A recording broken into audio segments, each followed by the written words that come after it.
ஞாயிறு நோக்கி நடப்போம், இறை வார்த்தையை உயிராக்கி இறைவனை வாழ்வாக்கி வாழ்வோம்.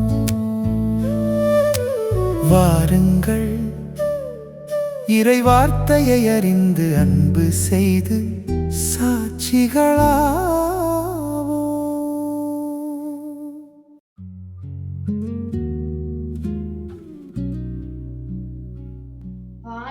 வானத்திலிருந்து வையகமெழுந்து புனித ஆவியே வருக. ஞானத்தின் ஒளியை மனதிலேற்றும் மாசற்ற அன்பே வருக. ஞானத்தின் ஒளியை மனதிலேற்றும் மாசற்ற அன்பே வருக. உயிருக்கு உயிரே, வாழ்வுக்கு வாழ்வே, உண்மையின் வடிவே வருக. பயிருக்கு மலையே, பார்வையின் ஒளியே, கரவரின் அருளே வருக. பயிருக்கு மலையே, பார்வையின் ஒளியே, கரவரின் அருளே வருக. வானத்திலிருந்து வையகமெழுந்து புனித ஆவியே வருக. ஞானத்தின் ஒளியை மனதிலேற்றும் மாசற்ற அன்பே வருக. தந்தை, மகன், தூய ஆவியின் பேராலே ஆமென். கிறிஸ்துவில் அன்பார்ந்த இறை மக்களே, இன்று பொது காலத்தின் 13வது ஞாயிற்றுக்கிழமை. இன்றைய நாள் இறை வாசகங்கள் ஊடாக இயேசு எல்லாவற்றிற்கும் மேலாக தம்மை நேசிக்குமாறு நம்மை அழைப்பு விடுக்கின்றார். குடும்ப உறவுகள், சொந்த விருப்பங்கள் ஆகியவற்றை விட கிறிஸ்துவுக்கு முதன்மை அளிப்பதே உண்மையான சீடத்துவத்தின் அடையாளமாகும். மேலும் அவரை பின்பற்றுவதற்கு ஒவ்வொருவரும் தங்கள் சிலுவையை ஏற்றுக்கொள்ள வேண்டும் என்று இயேசு இன்று நமக்கு கற்பிக்கின்றார். வாழ்க்கையின் துன்பங்கள், சவால்கள், தியாகங்கள் ஆகியவற்றை விசுவாசத்தோடு ஏற்றுக்கொண்டு நாம் உண்மையான கிறிஸ்தவ வாழ்க்கை வாழ இயேசு அழைக்கின்றார். அதேவேளை இறைவனின் பெயரால் செய்யப்படும் சிறிய சிறிய அன்பு செயல்கள், இரக்கச் செயல்கள், தியாகங்கள் அனைத்தையும் நாம் அவருக்கே செய்கின்றோம் என்பதை நாம் ஏற்றுக்கொள்ள வேண்டும். ஒரு குவளை குளிர்ந்த தண்ணீர் கொடுப்பது போன்ற எளிய செயல் கூட அன்பானவர்களே இறைவனால் மறக்கப்படாது. ஆகவே கிறிஸ்துவை நம் வாழ்வில் மையமாக வைத்து தினந்தோறும் அன்பு சேவையும் நிறைந்த வாழ்வை வாழ நாம் இறைவனிடம் வரம் வேண்டுவோம். அன்பான தந்தையே, ஒவ்வொரு குடும்பங்களையும் நிறைவாக ஆசீர்வதியும். ஒவ்வொரு குடும்பங்களும் திருக்குடும்ப வாழ்விதனை பின்பற்றி வாழ்ந்திடவும் உமக்கேற்ற கிறிஸ்தவ குடும்பங்களாக மிளிர்ந்திட வரம் தாரும். நோயற்றவருக்கு அல்ல, நோயுற்றவருக்கே மருத்துவ தேவை என முடிந்த தகப்பனே, பல்வேறு விதமான நோய்களினால் வருந்தும் அனைத்து உள்ளங்களையும் கண்ணோக்கி அருளும். தந்தையே, உமது குணப்படுத்தும் திருக்கரத்தினால் தொட்டு குணமாக்கி ஆறுதல் அளித்திட வேண்டுகின்றோம். வழிகாட்டும் பரம்பொருளே, நவீன தொழில்நுட்ப வளர்ச்சியினாலும் நாகரீக மோகங்களினாலும் தம் வாழ்வினை சிதறடித்து வாழ வழி தெரியாது தவிக்கும் ஒவ்வொரு இளையோர்களுக்காகவும் வேண்டுவோம். ஜாவரும் உமது திருமகனின் தெய்வீக அருளால் நிரம்பி சீரிய பாதையில் வழிநடக்க துணை புரியும். கருணை தெய்வமே, எம் நாட்டிலே பரவலாக இடம்பெறும் அமைதியை குலைக்கும் தீவிரவாத போக்குகள், தனிமனித சுயநல அத்துமீறல்களும் அழிந்து அமைதி நிலவிடவும் மனித மாண்பு பேணும் நல் உள்ளம் கொண்டவர்களாக வாழ வரம் தாரும். இரக்கத்தின் ஆண்டவரே, போரினாலும் பல்வேறு இன்னல்களினாலும் இறந்து போன அனைத்து ஆன்மாக்களுக்காகவும் உம்மிடம் வேண்டுகின்றோம். தந்தையே, அவர்களின் பாவங்களை மன்னித்து நித்திய இளைப்பாற்றியை அளித்தருளும்.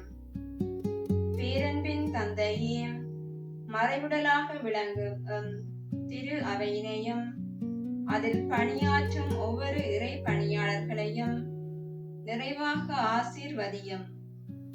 அவர்கள் உமது பணியினை சிறந்த முறையில் ஆற்ற தேவையான அருள் வரங்களை நிறைவாக பொழிந்தருளும்.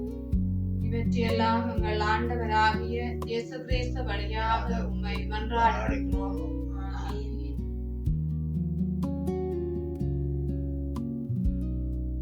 இன்றைய திருப்பாடல். ஆண்டவரின் பேரன்பை பற்றி நான் என்றும் பாடுவேன். நீர் உண்மையுள்ளவர் என தலைமுறை தோறும் என் நாவால் அறிவிப்பேன் என்ற திருப்பாடல் எம்மை படைத்தவராகிய ஆண்டவர் எம்மேல் எல்லையற்ற அன்பு கொண்டுள்ளார். உண்மையுள்ளவர், துன்ப வேளையில் எம்மை காப்பவர். நம் அரசராகிய ஆண்டவர் வழியில் நடந்து சாட்சி பகர்வோம்.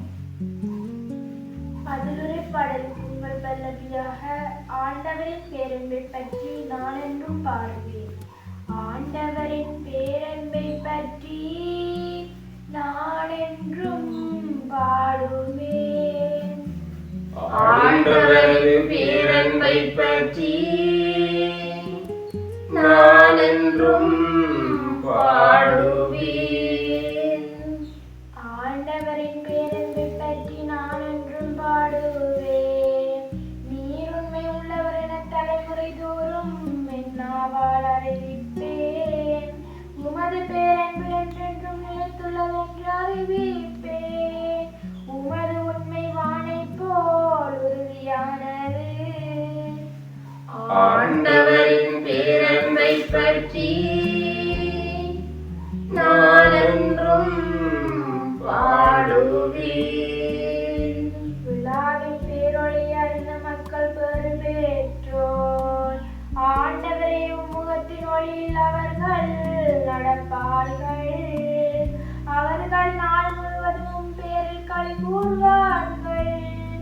உமது நீதியால் அவர்கள் மேன்மை அடைவார்கள்.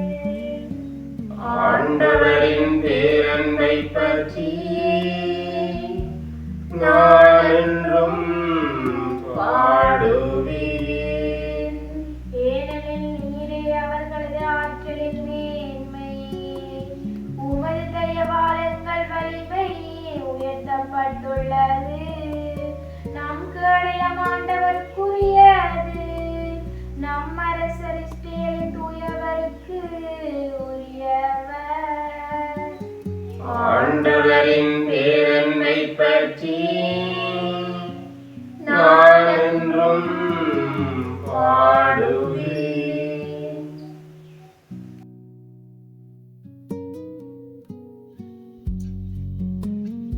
தூய மத்தேயு நற்செய்தியிலிருந்து வாசகம். அதிகாரம் 10, திருவசனங்கள் 37 தொடங்கி 42 முடிய. என்னை விட தம் தந்தையிடமோ தாயிடமோ மிகுந்த அன்பு கொண்டுள்ளோர் என்னுடையோர் என கருதப்பட தகுதியற்றோர். என்னை விட தம் மகனிடமோ மகளிடமோ மிகுதியாய் அன்பு கொண்டுள்ளோரும் என்னுடையோர் என கருதப்பட தகுதியற்றோர். தம் சிலுவையை சுமக்காமல் என்னை பின்பற்றி வருவோர் என்னுடையோர் என கருதப்பட தகுதியற்றோர். தம் உயிரை காக்க விரும்புவோர் அதை இழந்து விடுவர். என் பொருட்டு தம் உயிரை இழப்போரோ அதை காத்துக் கொள்வர். உங்களை ஏற்றுக்கொள்பவர் என்னை ஏற்றுக்கொள்கின்றார். என்னை ஏற்றுக்கொள்பவரோ என்னை அனுப்பினவரையே ஏற்றுக்கொள்கின்றார். இறைவாக்கினர் ஒருவரை அவர் இறைவாக்கினர் என்பதால் ஏற்றுக்கொள்பவர் இறைவாக்கினருக்குரிய கைமாறு பெறுவர். நேர்மையாளர் ஒருவரை அவர் நேர்மையாளர் என்பதால் ஏற்றுக்கொள்பவர் நேர்மையாளருக்குரிய கைமாறு பெறுவர்.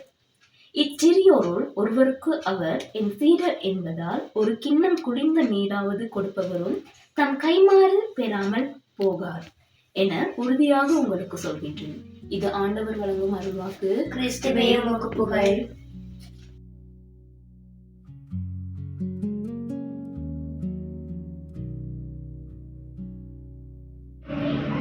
கிறிஸ்துவுக்குள் பிரியமானவர்களே, இன்றைய நற்செய்தி புனித மத்தேயு நற்செய்தியிலிருந்து எடுக்கப்பட்டது. நற்செய்தியின் முதற் பகுதியில் இயேசு திருத்தூதர்களை அருட்பொழிவு செய்து அவர்களை தம் பணியை ஆற்றுவதற்காக அனுப்புகிறார். அதன் பின்பு அவர்களுக்கு நம்பிக்கையூட்டி உலகிற்கு எதற்காக வந்தார் எனவும் இயேசுவின் பணியை ஆற்றுபவர்களை மதிப்பவர்களுக்கும் என்ன கைமாறு கிடைக்கும் என்பதையும் சீடர்களுக்கு கற்பிப்பதை காணலாம். ஒருவர் இயேசுவை விட்டுவிட்டு தம் தந்தையிடமோ தாயிடமோ சகோதரிடமோ பிள்ளைகளிடமோ மிகுதியாய் அன்பு செலுத்தினால் அவர்கள் இயேசுவின் பிள்ளைகளாய் இருக்க மாட்டார்கள் எனவும், தம் உயிரையே மேலாக கருதி அதை காத்துக் கொள்வோரும் அதை இழந்து விடுவார்கள் எனவும் கூறுகின்றார். மேலுமாக இறைவாக்கினரை அவருக்குரிய மரியாதையுடனும் ஏற்றுக்கொள்வோரும் நேர்மையாளரை அவருக்குரிய மரியாதையுடன் ஏற்றுக்கொள்வோரும் அவரவர் நிலைகளுக்கு ஏற்ப கைமாறு பெறுவார் எனவும் இயேசு சீடர்களுக்கு கூறுகிறார்.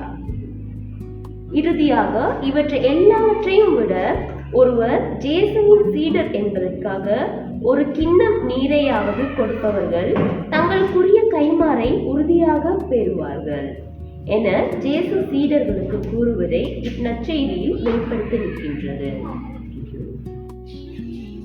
இன்றைய நற்செய்தியானது எனக்கு தரும் நற்செய்தி. நேர்மையாளர் ஒருவரை ஏற்றுக்கொள்பவர் எவ்வாறு அதற்குரிய கைமாறு பெறுகிறாரோ, இறைவாக்கினர் ஒருவரை ஏற்றுக்கொள்பவர் எவ்வாறு அதற்குரிய கைமாறு பெறுகிறாரோ, அதே போல நானும் இயேசுவை ஏற்றுக்கொண்டு வாழும்போது அதற்குரிய கைமாறை பெறுவேன் என கூறுகிறது. அத்தோடு ஒரு சிறுமியாக இருக்கும் நான் நவீன மாயைகளுக்குள்ளும் உலக நாட்டங்களுக்குள்ளும் என்னை தொலைத்து விடாது இயேசு ஒருவரே உண்மையானவர் என ஏற்றுக்கொண்டு அவரையே பின்பற்றி வாழ இந்நற்செய்தி என்னை அழைத்து நிற்கின்றது. எனக்கு தரும் செய்தி. ஒரு குடும்பத்தில் பிள்ளையாக பாடசாலையில் மாணவனாக இருக்கும் எனக்கு இன்றைய நற்செய்தி மூலம் இயேசு கூறும் செய்தி. தம் சிலுவையை சுமக்காமல் இயேசுவை பின்பற்றுவோரை இயேசு ஏற்றுக்கொள்ள மாட்டார் என கூறுகிறார். அதே போல நானும் என்னுடைய மாணவ பருவத்தில் வரும் சவால்களை கண்டு துவண்டு போகாமல் அதனை வெற்றி கொண்டு குடும்பத்திலும் பங்கிலும் மற்றவர்களுக்கு முன்மாதிரியாக இன்றைய நற்செய்தி என்னை அழைத்து நிற்கின்றது. இன்றைய நற்செய்தியானது எமக்கும் திரு அவைக்கும் தரும் செய்தி. இறைவாக்கினர் ஒருவரை இறைவாக்கினர் என்பதால் ஏற்றுக்கொள்பவர் அதற்குரிய கைமாறு பெறுவார் என நற்செய்தி கூறுகின்றது. இறைவாக்கினர்கள் வழிவந்தவர்களே.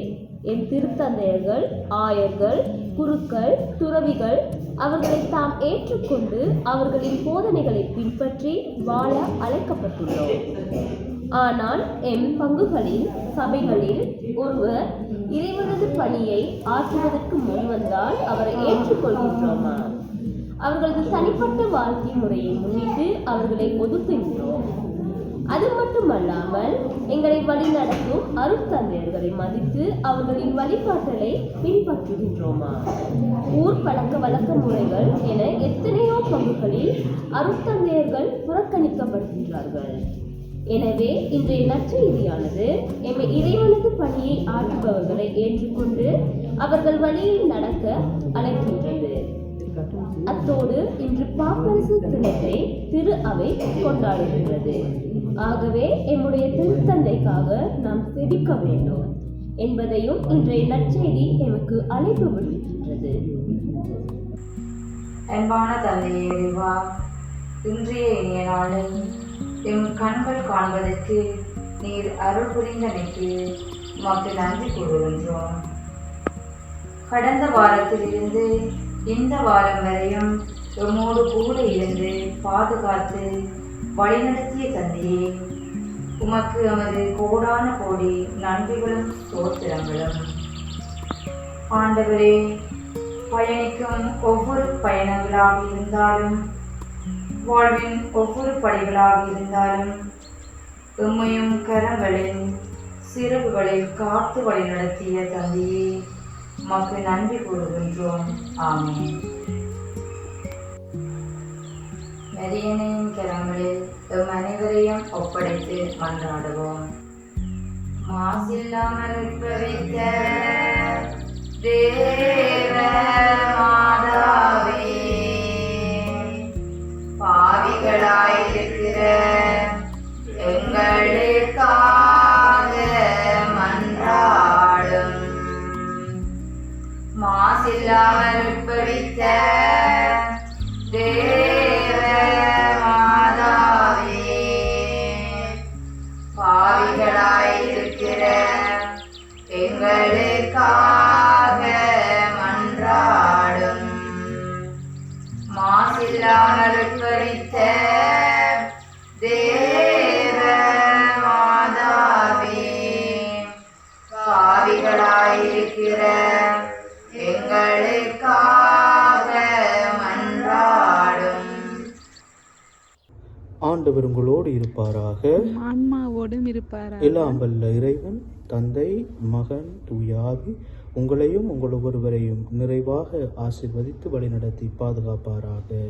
ஆமென்.